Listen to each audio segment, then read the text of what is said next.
오늘 주시는 말씀 히브리서 12장 6절에서 11절까지입니다. 우리 함께 찾아서 합독하도록 하겠습니다. 히브리서 12장 6절부터 11절까지 우리 앞에 스크린을 보시고 함께 읽겠습니다. 주께서 그 사랑하시는 자를 징계하시고 그가 받아들이시는 아들마다 채찍질 하심이라 하였으니 너희가 참음은 징계를 받기 위함이라. 하나님이 아들과 같이 너희를 대우하시나니 어찌 아버지가 징계하지 않는 아들이 있으리요. 징계는 다 받는 것이거늘 너희에게 없으면 사생자요 친아들이 아니니라. 또 우리 육신의 아버지가 우리를 징계하여도 공경하였거든 하물며 모든 영의 아버지께 더욱 복종하며 살려하지 않겠느냐. 그들은 잠시 자기의 뜻대로 우리를 징계하였거니와 오직 하나님은 우리의 유익을 위하여 그의 거룩하심에 참여하게 하시느니라. 무릇 징계가 당시에는 즐거워 보이지 않고 슬퍼 보이나 후에 그로 말미암아 연단받는 자들은 의와 평강의 열매를 맺느니라.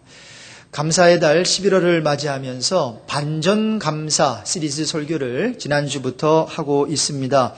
지난 주일에는 악을 선으로 바꾸시는 하나님, 악을 선으로 바꾸시는 하나님에 대해 살펴보았고요. 오늘은 두 번째 시간으로 징계를 특권의 어떤 기회로 바꾸시는 하나님을 생각해 보기를 원합니다. 오늘 말씀을 통해서 한 가지 제가 소원이 있습니다. 바람은 뭔가 하면 만일 우리 안에 어떤 하나님에 대한 오해가 생겼다면, 특별히 징계를 통해서 하나님이 살아계신다면 왜 나에게 이런 고통을 허락하시는가? 어떤 이러한 이유 때문에 하나님께 섭섭하고 또 하나님에 대한 오해가 생겼다면 그 오해가 이 설교를 통해서 이해로 반전되기를 바랍니다.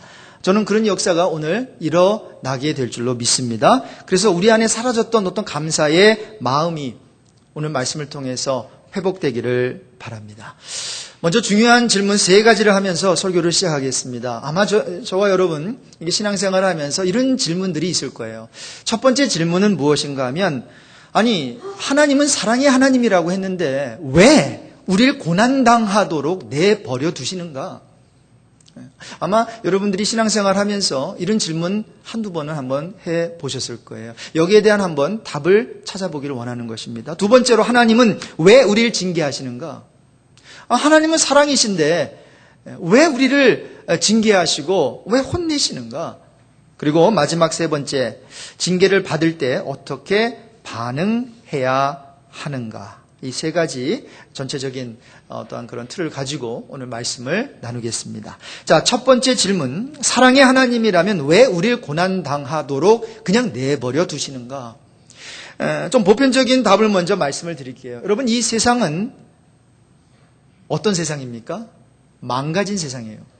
죄와 허물로 저와 여러분만 죽은 것이 아니라 이 세상이 타락했고 이 세상이 이제 더 이상 완전한 세상이 아니다라는 거죠. 자, 그렇기 때문에 병에 듭니다. 자, 그렇기 때문에 망할 수도 있는 거예요. 그리고 저희들은 죽죠. 그렇죠? 죽을 수도 있는 거예요. 사고가 날 수도 있는 거예요. 자, 그러니까 하나님이 꼭 이렇게 그거에 그렇게 되도록 막 하시는 그런 분은 아니다 할지라도 세상이 이러니까 하나님께서 그거를 허용하시는 거예요. 허락을 하시는 거죠. 그러나 여러분 착각하지 마십시오. 영원토록 허락하시는 거 아니에요. 악을, 고통을 한도 끝도 없이 허락하시는 게 아닙니다. 이제 요한계시록 마지막 장에 보면 이제 예수님 오시게 되고 이 세상의 종말이 되면요, 하나님께서 마귀를 추종하는 자들을 어디다가 불에 던지세요? 어떤 불에다가? 지옥불에 던지게 되는 날이 분명히 있습니다. 하나님은 마지막에 가서는 심판하십니다. 악을 지금은 허용하는 것 같으시지만 악을 심판하시는 분인 줄로 믿습니다. 자, 그런데 여러분, 믿는 사람에게 좀 더 구체적인 답이 필요하지요. 믿는 사람에게. 자, 사랑의 하나님인데, 그리고 나는 하나님의 자녀인데 왜 우리를 고난당하도록 이렇게 내버려 두십니까? 뭐 이런 거죠. 여러분, 여기에 대한 답이 있습니다. 여러분, 한 가지 물어보겠습니다. 여러분, 늘 하나님을 바라보면서 그렇게 신앙생활 하십니까? 늘 24시간 365일? 그렇지 않죠. 저와 여러분 자신들을 이렇게 보면 우리가 늘 하나님을 바라며 사는 존재가 아니구나, 이것을 우리는 느끼게 될 거예요. 바로 여기에 고난이 필요한 이유가 있다라는 것입니다. 만일 우리가 하나님을 늘 바라보고 또 하나님을 생각하면서 살 수 있다면 우리에게 고난을 허락하실 필요가 없을 거예요. 그런데 말씀드렸다시피 우리 인간은 안타깝게도 그렇지 않습니다. 아무리 신앙이 좋은 사람이라 할지라도 어떤 순간은 하나님보다 세상을 찾아요. 그래서 여러분 편안하고 문제없는 살다 보면 참 좋을 것 같죠. 그렇죠? 그런데 그렇게 정말로 되면 하나님을 찾기보다 세상을 찾게 되죠. 그러면서 부패해집니다. 그래서 저는 이 설교를 준비하면서 우리 믿는 사람들이 자꾸만 하나님께 형통을 달라고 기도하는데 이거 한 번, 두 번 생각하고 한 번 다시 생각하고 이런 기도해야 되겠다는 생각이 갑자기 들었어요. 여러분 만일 그런 기도가 응답되면 어떻게 될까요? 하나님 우리의 가정이 형통하게 해주시고 나의 삶이 아무 문제 없게 해주세요. 그래서 정말로 그렇게 형통한 문제없는 삶이 됐다면 여러분 큰일 납니다. 왜? 이 세상의 형통함은 참 이상해요. 우리를 하나님께로 가까이 만들기보다 영적인 나사가 풀리게 만들어요. 우리도 모르는 사이에 서서히 하나님께로부터 멀어지게 만든다는 거예요. 자, 따라서 하나님께서는 우리가 은혜로부터 멀어지지 않게 하기 위해서 우리의 인생 속에 고난을 두십니다. 여러분 이 같은 사실을 전도서를 기록한 저자는 다음과 같이 얘기하고 있어요. 굉장히 중요한 구절인데 한번 같이 보겠습니다. 전도서 7장 13절 14절 우리 같이 읽겠습니다. 하나님께서 행하시는 일을 보라. 하나님께서 굽게 하신 것을 누가 능히 곧게 하겠느냐. 형통한 날에는 기뻐하고 곤고한 날에는 되돌아 보아라. 이 두 가지를 하나님이 병행하게 하사 사람이 그의 장래일을 능히 헤아려 알지 못하게 하셨느니라. 자, 여러분 여기 보세요. 형통한 날이 있고 곤고한 날이 있대요. 14절에 보니까. 그리고 하나님께서는 우리가 이 세상에 살아갈 때에 그 두 날을 병행하게 하셨다. 어떤 때는 형통한 날이 있고 어떨 때는 곤고한 날이 있게 하셔서 우리의 장래의 일을 능히 헤아리지 못하게 하셨다. 무슨 말인가 하면 우리가 장래의 일을 헤아리지 못하니까 하루하루 살겠죠. 오늘 형통하니까 내일도 형통할 거야. 그래서 정말 내일 가보니까 내일도 형통했어요. 모레도 형통하고 이번에도 형통하고 내후년에도 형통해요? 여러분 그렇게 되면 어떻게 됩니까? 능히 헤아리게 되죠. 그렇게 되면 하나님을 찾지 않게 된다는 거예요. 하나님의 손을 놓아버리게 된다는 거죠. 여러분 60년대 70년대 한국에서 이제 특별히 국민학교였죠. 그때는 초등학교 다니신 분들은 이런 게임을 하셨을 거예요. 그때는 게임이 별로 없었지 않습니까? 돈 안 드는 게임을 해야 되니까. 그래서 이제 방과 후에 종이 따르릉 울리면 친한 친구 손잡고 이제 나오면은 큰 운동장이 있었죠. 그렇죠? 국민학교마다 운동장이 있고 이제 운동장을 지나서 학교 정문을 탁 지나면서부터 게임을 하죠. 너 눈 감아. 나는 눈 뜨고 이제 집까지 너는 눈 감고 가는 거야. 여러분 그 게임 해보셨어요? 저 그거 해봤거든요. 근데 아무하고 못해요. 이거 믿는 친구, 신뢰할 수 있는 친구하고 해야 돼요. 그래서 눈 감고 가는 거예요. 괜찮아? 가도 돼? 가도 돼. 전봇대 있는 거 아니야? 한국에는 그렇게 전봇대가 많았어요. 70년대에. 가는 곳곳마다 전봇대요. 그래서 그게 이제 꼴대가 됐죠. 동네 아이들한테는. 거기다가 공 차놓고 말이죠. 그래서 다 가는 거죠. 근데 가끔 이 짓궂은 친구가 뭐예요? 전봇대가 있는데도 그냥 괜찮아? 가다가 쿵 해요. 그렇죠? 눈 떠보니까 전봇대가 있는 거예요. 그때부터 어떻게 합니까? 안 믿죠. 안 믿든지 아니면 너 내 손 꼭 잡고 가자.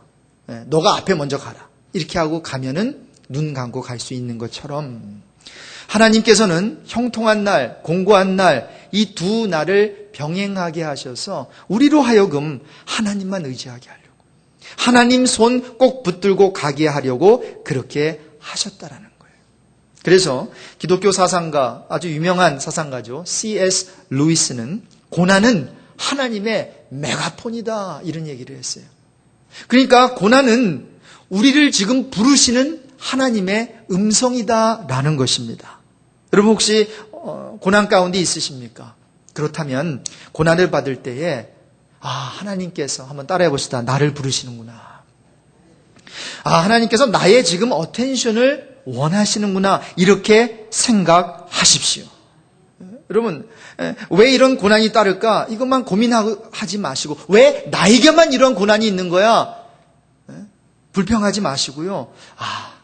고난을 허락하신 것은 기도로 하나님을 찾으라는 신호구나.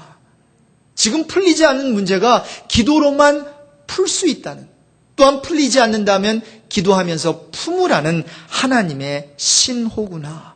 자, 이렇게 생각하면 감사의 마음이 생기지 않겠습니까? 자, 이런 이유로 하나님은 우리에게 고난을 허락하시는데, 좀 더 구체적으로 왜 우리가 하나님의 자녀인데, 또 그분은 사랑의 하나님 아버지이신데 왜 우리에게 징계를 하시는 걸까? 자, 오늘 본문은 이 질문에 대해서 다음 4가지로 답하고 있어요. 자, 첫 번째를 보니까 우리 12장, 히브리서 12장 6절에 이렇게 얘기하고 있어요. 우리 같이 읽겠습니다. 주께서 그 사랑하시는 자를 징계하시고 그가 받아들이시는 아들마다 채찍질 하심이라. 여러분, 왜 징계를 하신대요? 하나님이 우리를 사랑하시기 때문에.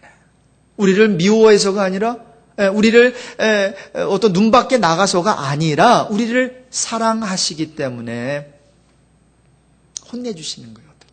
징계하시는 거죠. 그리고 옆집 아저씨가 징계합니까? 아닙니다. 여러분, 60년대, 70년대는 옆집 아저씨가 혼냈어요. 그때는 동네 개념이 있고 마을 개념이라는 게 있었죠. 마을에 어른이 있었죠. 다 알아요. 그래서 내 집 아이가 잘못하면 아버지가 다그치기 전에 옆집 아저씨가, 할아버지가 막 혼내는 모습을 볼 수 있었습니다. 요즘 그랬다가는 어떻게 해요? 젊은 엄마 아빠들이 가만히 두지 않지요. 저 노인네가 하면서 막 화를 내죠. 그래서 이제는 더 이상 옆집 아저씨, 옆집 할아버지가 혼내지 않습니다. 아버지가 혼내는 거죠. 마찬가지로 여러분, 만약에 우리 하나님이 옆집 할아버지였다면, 하늘에 계신 우리 아버지가 아니라 하늘에 계신 우리 옆집 아저씨, 옆집 아버지였다면 징계할 필요가 없죠. 그러나 하나님은 우리를 사랑하시기 때문에, 그래서 두 번째 이유가 그거예요. 왜 우리를 징계하시느냐? 하나님이 자녀로 우리를 대우하시기 때문에. 그래서 그 다음 절을 한번 보십시오. 7절에 보니까 너희가 참음은 징계를 받기 위함이라. 하나님이 아들과 같이 너희를 대우하신다 그랬어요. 어찌 아버지가 징계하지 않는 아들이 있겠느냐? 자, 그렇다면 언제 징계하실까요? 하나님께서는 당신의 자녀들이 돌이키기를 원하실 때 징계하십니다. 하나님은 당신의 자녀들이 잘못된 길로 들어섰을 때 징계를 하십니다. 왜요? 돌이키기를 원하시기 때문에. 자, 근데 문제는 이겁니다. 여러분, 징계 중에 있을 때 이거를 특권으로 느낀다는 게 쉽지가 않아요. 사실 징계라고 하는 것은 하나님의 자녀로서 하나님께서 우리에게 허락하신 특권이거든요. 자녀이기 때문에 징계하시니까. 그런데 이것을 특권이다. 또 더 나아가서 은혜로 주신 것이라고 생각하기엔 실제 고통이 너무 크지 않습니까? 너무나 감당하기 힘든 그 고통? 그래서 이게 무슨 특권이야? 이렇게 생각할 수가 있다라는 거죠. 근데 여러분, 이런 생각이 들 때 다음과 같은 생각으로 이어져야 돼요. 여러분, 만일 여러분이 하나님의 자녀가 아니었다면 심판하시지 징계하지 않습니다. 하나님의 선택받은 자녀가 아니라면 혼내지 않으세요. 바로 심판에 들어갑니다. 그러면 끝장이에요.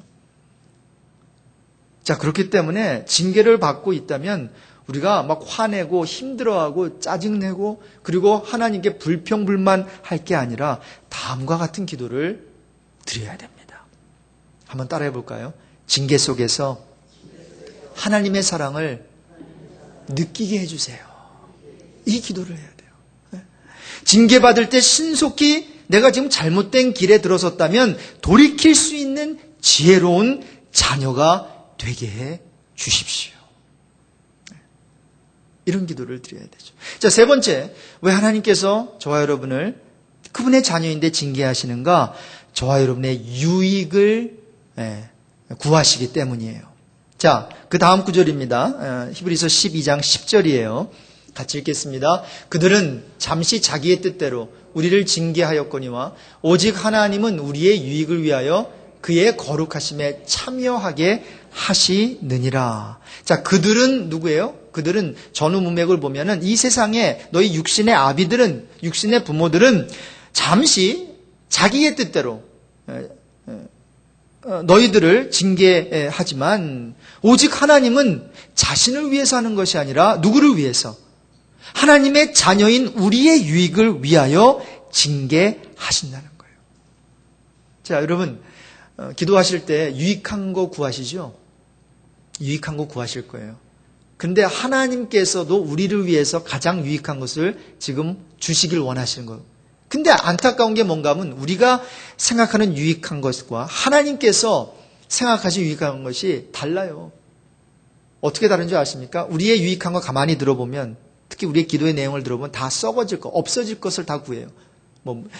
물질, 건강 이런 거. 다 중요하죠. 그런데 다 썩어 없어질 것이거든요. 그런데 하나님께서는 우리의 유익이 뭔지 아세요. 유익이 뭐라고 했습니까? 그 구절에 보니까 히브리서 12장 10절 오늘 본문 구절에 보니까 오직 하나님은 우리의 유익을 위하여 그의 뭐에 참여하게 하시려고요? 거룩하심에 참여하게 하시느니라 그랬어요. 영어로 보니까 He disciplines us for our good so that we may share His good holiness. 하나님의 그 거룩한 성품에 참여하게 하시기 위하여. 그것이 우리를 향한 하나님의 구하시는 유익이다라는 것입니다. 하나님의 거룩한 그 거룩하심에 참여하는 것. 영원한 거죠. 없어지지 않죠. 천국 가서도 그것은 계속되는 거죠. 바로 그러한 유익을 구하시기 때문에 징계를 허락하신다는 거예요. 자, 네 번째 마지막 이유가 있어요. 열매를 맺게 하기 위하여. 우리 오늘 본문 11절을 같이 읽겠습니다. 무릇 징계가 당시에는 즐거워 보이지 않고 슬퍼 보이나 후에 그로 말미암아 연단받는 자들은 의와 평강의 열매를 맺느니라. 어떤 열매를 맺는다고요? 의와 평강의 열매입니다. 여러분 다시 한번 저와 여러분에게 가장 필요한 것은 돈이 아닙니다. 물질도 아닙니다. 어떤 면에서 건강도 아닙니다. 여러분 세상에서 이런 광고하죠? 건강 잃으면 모든 것을 잃은 것이다. 여러분 이것이 크리스찬의 어떤 관점에서 볼 때 이거 맞는 얘기입니까? 굉장히 세상적인 그러한 생각입니다. 굉장히 세상적인 밸류입니다. 여러분 건강을 잃었다고 모든 것을 잃은 거 아닙니다. 절대로 그렇지 않습니다. 자, 그렇다면 정말로 필요한 것은 무엇인가?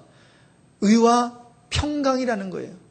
자, 첫 번째, 의가 우리의 의의 열매를 맺게 하기 위해서 우리를 징계하신다는 거예요. 그럼 의가 왜 필요할까요? 저는 믿습니다. 의롭게 살 때 우리는 가장 행복해질 수 있습니다. 여러분, 우리가 불행한 이유는 죄 짓고 살기 때문에 불행한 거예요. 근데 사단 마귀는 거꾸로 생각하게 하죠. 이제 예수 믿으면 이것도 못해 저것도 못해. 삶이 부자연스러워져. 그리고 의만 행해야 돼. 죄는 못 지어. 이 사단의 거짓말이거든요. 그리고 하나님께서 왜 의롭게 살려고 우리를 의의 삶으로 초청하실까요? 그것만이 행복한 길이기 때문에 그래요. 여러분 만약에 의의 열매를 맺는 것이 아니라 죄의 열매를 맺는 것이 행복하다면 하나님께서 그렇게 해두셨을걸요. 얼라하실걸요. 근데 여러분 보십시오. 정말 자유가 주어졌는데 그것을 가지고 돈도 주어지고 건강도 주어졌는데 그것을 남용하다가 삶을 엉망진창 만드는 사람이 얼마나 많습니까? 먹는 대로 다 먹고 그리고 느끼고 싶은 대로 다 느끼고 빨아들일 거 다 빨아들이고 온갖 몸에 그런 어떤 센스들을 다 불러일으켜가지고 머리부터 발끝까지 모든 쾌락을 즐겼던 그 사람들이 정말 행복하던가요?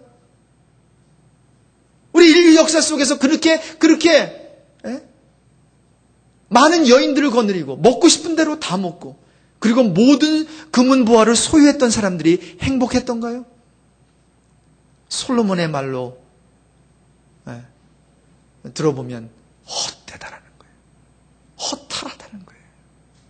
그런데 우리는 아직까지도 만약에 그것을 구하고 있다면 안 되겠죠. 그래서 의의 열매를 맺게 됩니다.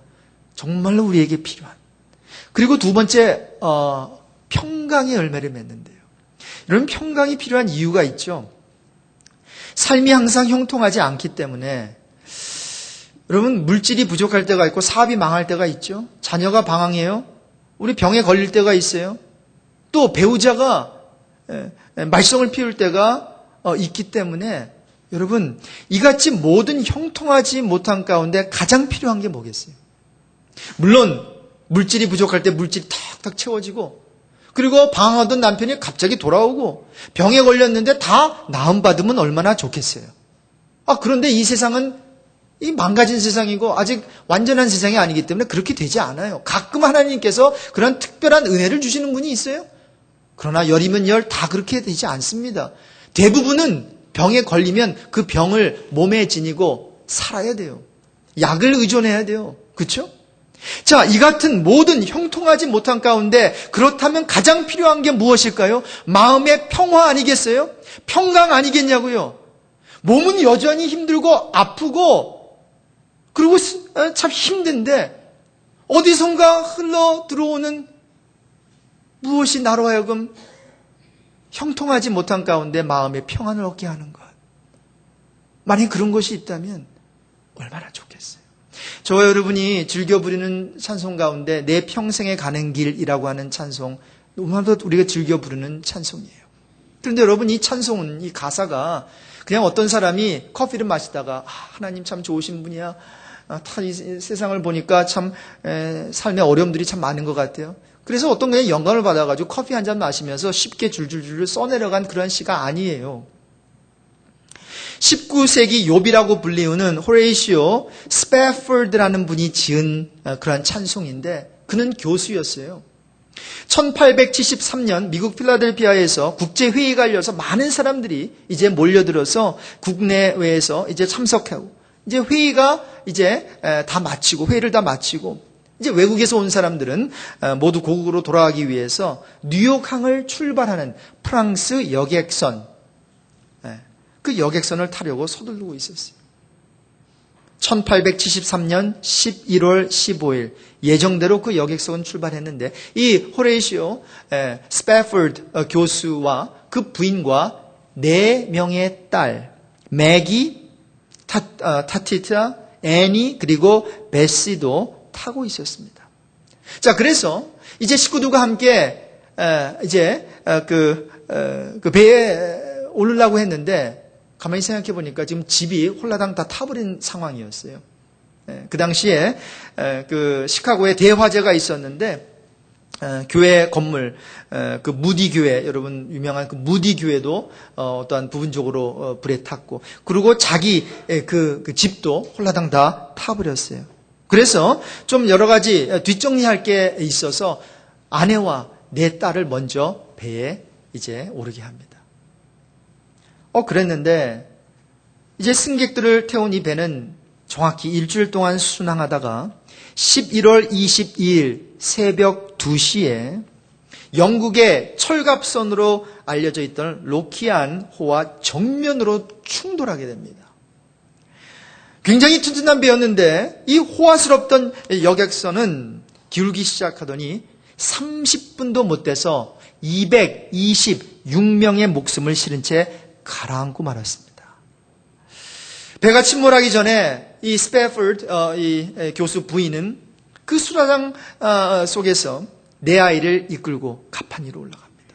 무릎을 꿇습니다. 또 무릎 위에 자녀들을 앉히고는 하나님께 간절히 기도했대요. 하나님 아버지, 이 사랑하는 이 4명의 아이들을 불쌍히 여겨주시고 목숨을 건져주세요.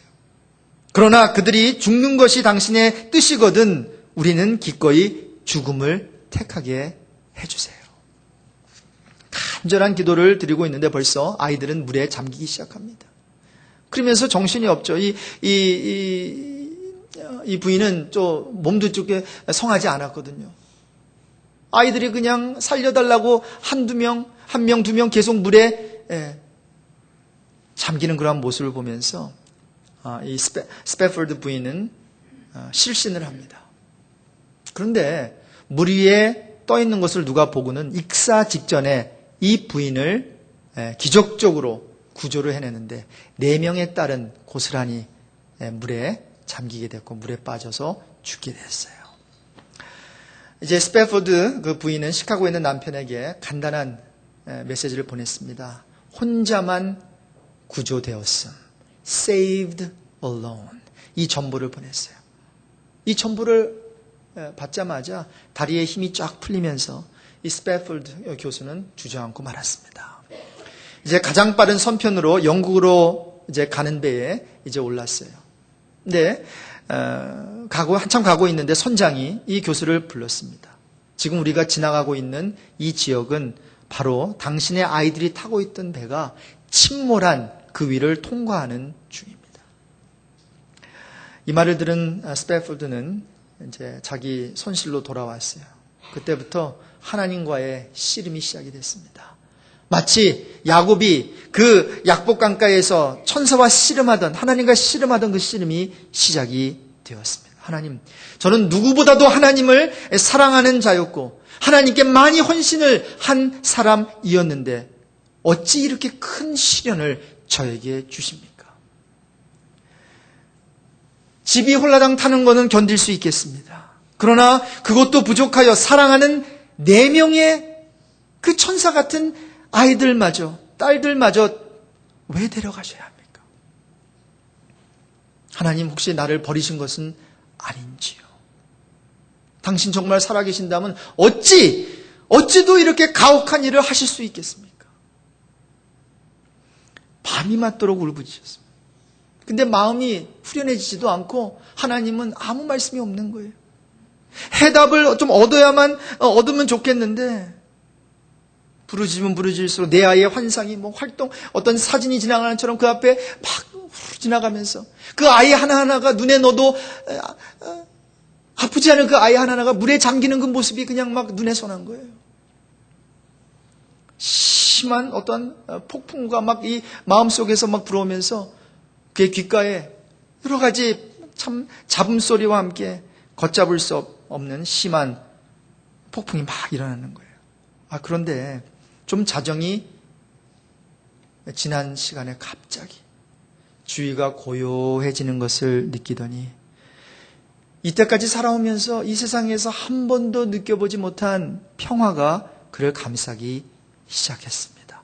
하나님의 작은 음성의 소리가 들리기 시작했어요. 이때 하나님은 한 시로 응답해 주셨는데 그 시가 바로 우리가 즐겨 부르는 내 평생에 가는 길입니다.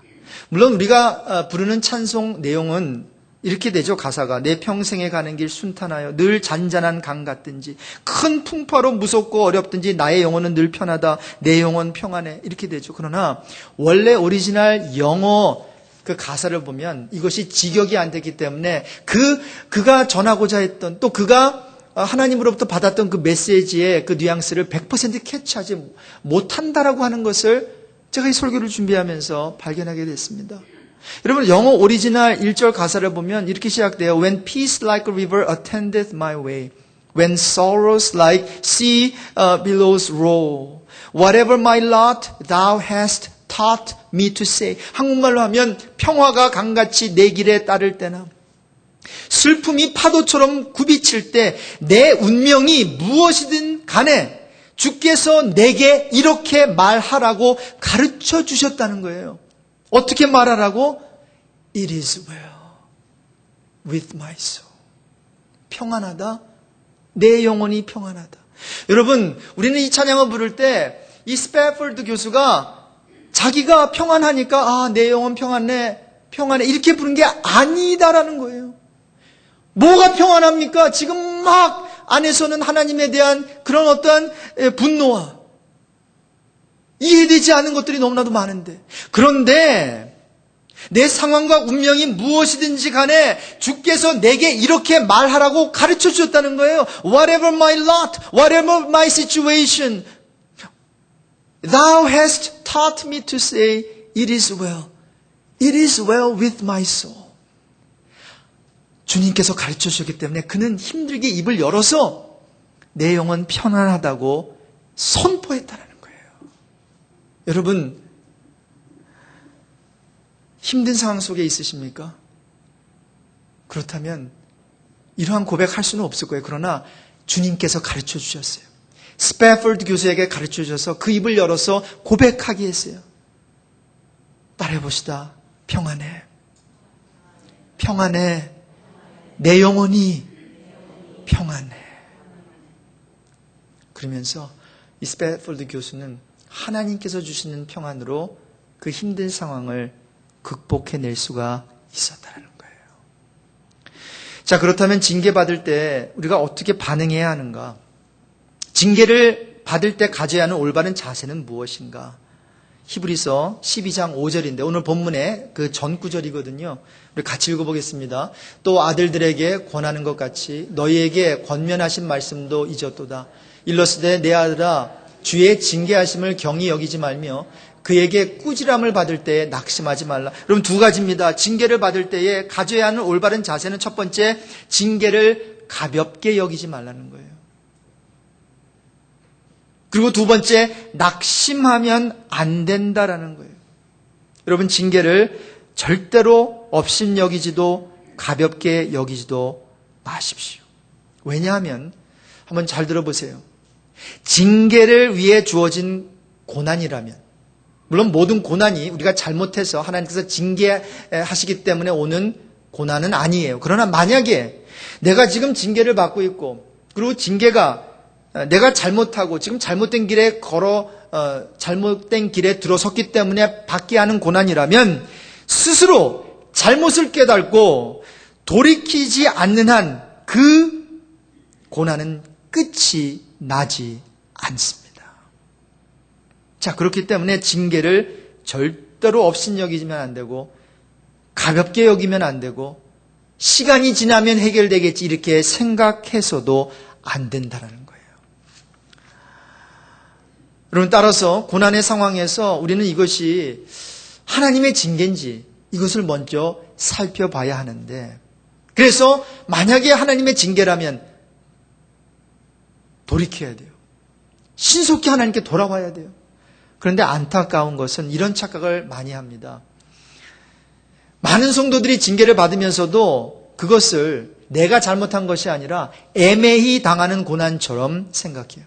성경에도 그런 말씀이 있거든요.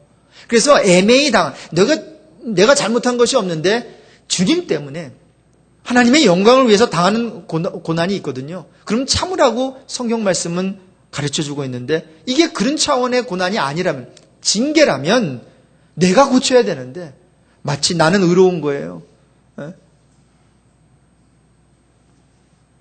회개도 안 해요. 주님께 돌아오지도 않아요. 자, 그래서 우리가 참 이 징계를 업신여기지 말고, 또한 이 징계 가운데 뭐 하지 말라 그랬습니까? 낙심하지 말아야 돼요. 하나님이 징계하시는 이유 1. 원망하는 마음을 갖게 하시려고 징계하실까요? 2. 정죄의식에 사로잡히게 하시려고요? 둘 다 아니죠. 하나님께서 징계하시는 이유는 딱 하나밖에 없습니다. 따라해 봅시다. 우리를 회복시키시려고. 여러분, 그렇습니다. 징계는 언제나 회복을 위한 거예요. 회복을 절대로 잊지 마시기 바랍니다. 그러므로 징계 속에 있을 때 다음과 같은 마음을 가지면 좋겠어요. 내가 하나님의 마음을 아프게 해드렸구나. 그래서 그분이 나를 징계하시는구나. 내가 죄인 중에 참 괴수인데 하나님이 나의 아버지가 되셔서 나를 이렇게 잊지 않고 징계를 통해서 사랑해 주시는구나. 나를 때려서라도, 나를 징계해서라도 고치시기 원하시는구나. 이렇게 생각해야 됩니다. 근데 여러분, 이렇게 우리가 생각을 합니까? 자, 이렇게 생각을 하지 못합니다. 왜 그럴까요? 자, 이런 생각은 하나님의 성품에 대한 바른 지식과 믿음에서 비롯되기 때문입니다. 자, 따라서 하나님을 잘 모르면, 하나님의 성품에 대한 사전 지식이 없으면 하나님을 무신론자들처럼 오해하는 거예요. 하나님이 사랑의 하나님이시라며, 그렇다면 왜 고난이 있는 거야? 왜 우리 가정에 이렇게 힘든 일을 허락하시는 거야? 왜 허용하시는 거야? 당장 내려오셔서 그 어려움을, 우리의 십자가를 제거해 주시지. 이렇게 하나님을 오해해 버린다라는 것입니다. 그러면서 절망하죠. 하나님을 원망하죠. 거기서 끝나는 게 아니에요. 돌이키기는커녕 여러분 갈 때까지 가보자는 태도로 하나님께 삿대질하면서 하나님을 대적합니다. 여러분 이런 사람은 하나님이 어떤 분인지, 우리를 향한 그분의 사랑이 어떠한 것인지 도무지 알지 못하는 사람이에요. 혹시 여러분 마음으로 항상 이렇게 반응한다면 모르겠어요. 만약에 여러분이 그렇게 반응하고 있다면 여러분은 하나님의 자녀가 아닐 가능성이 혹시 있을 수 있어요. 하나님의 자녀가 아니든지 아니면 하나님의 성품에 대해서 하나님을 잘 모르든지, 만약에 하나님의 자녀가 아니라면 오늘 이 시간 예수 그리스도를 믿고 여러분 구원 받으셔야 됩니다. 하나님의 사랑 안에 들어오셔야 됩니다. 그렇지 않으면 오늘 만약에 사고가 나거나 병이 들어서 죽으면 여러분은 지옥 갑니다. 근데 구원은 받았는데 내가 하나님에 대해서 알지 못하고 하나님의 성품에 대해서 오해하고 있다면 여러분은 다음의 것을 해야 됩니다. 성경 공부를 해야 돼요. 성경을 읽으셔야 됩니다. 배워야 합니다. 그렇지 않으면 예수를 믿고도 구원을 얻고도 예수 믿지 않는 사람처럼 비참한 인생을 사는 거예요.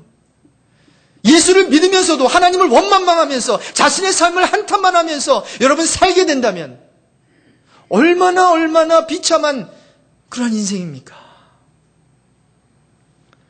에베소서 3장 18절 19절에 능히 모든 성도와 함께 지식에 넘치는 그리스도의 사랑을 알라고 도전하면서 그 넓이와 길이와 그리고 그 어떠한 높이와 깊이가 어떠함을 깨달아 하나님의 모든 충만하신 것으로 너에게 충만하게 하시기를 구하노라. 사도 바울이 도전하고 있습니다. 여러분, 그러므로 징계를 받을 때에 낙심하지 마십시오. 오히려 그 가운데서 나를 향한, 나의 가정을 향한 그 주의 사랑의 그 넓이, 그 길이, 그 높이, 그 깊이가 어떠한지 깨닫게 되시기를 바랍니다. 여러분, 결론적으로 중요한 구절 한 절만 함께 읽어보겠습니다. 욥기 5장 17절부터 21절까지인데 오늘 제가 나눈 그 메시지의 어떤 결론으로서 적합한 구절이라고 생각해요. 한번 같이 읽어볼까요? 볼지어다 하나님께 징계받는 자에게는 복이 있나니 그런즉 너는 전능자의 징계를 업신여기지 말지니라. 하나님은 아프게 하시다가 싸매시며 상하게 하시다가 그의 손으로 고치시나니 6가지 환난에서 너를 구원하시며 7가지 환난이라도 그 재앙이 내게 미치지 않게 하시며 기근 때의 죽음에서 전쟁 때의 칼의 위협에서 너를 구원하실 터인즉 내가 혀의 채찍을 피하여 숨을 수가 있고 멸망이 올 때에도 두려워하지 아니할 것이라. 여러분, 말씀을 받으시기 바랍니다.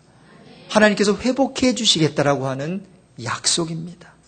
여러분, 한번 솔직히 생각해 봅시다. 우리는 늘 하나님 내 마음 왜 몰라주시는 거예요? 이렇게 내 마음만 헤아려 달라고 떼쓰고 있지는 않으십니까? 하나님의 마음은 아랑곳하지 않고 하나님 내 마음을 그렇게 이해하지 못하세요? 내 형편 모르십니까? 그러면서 우리를 절대로 포기하지 아니하시고 징계를 통해서라도 바른 길로 인도하시려는 하나님의 마음은 요만큼도 알아들이지 못하는 우리들이 아닌지요. 여러분, 절대로 저와 여러분의 지금 당하는 고난, 혹시 하나님의 어떠한 그 징계를 통한 하나님의 그 초청이라면 절대로 징계를 그저 생고생으로만 받아들이지 마십시오. 여러분, 생고생이 아닙니다. 하나님께서 그 고생을 통해서 우리의 속사람을 지금 만들어 나가고 있고 우리의 삶과 영혼이 새롭게 될 수 있도록 하나님께서는 지금 기회를 주시는 것입니다. 따라서 여러분 기억합시다. 주의 징계는 주의 은혜입니다. 믿는 여러분 되시길 바랍니다. 기도하겠습니다.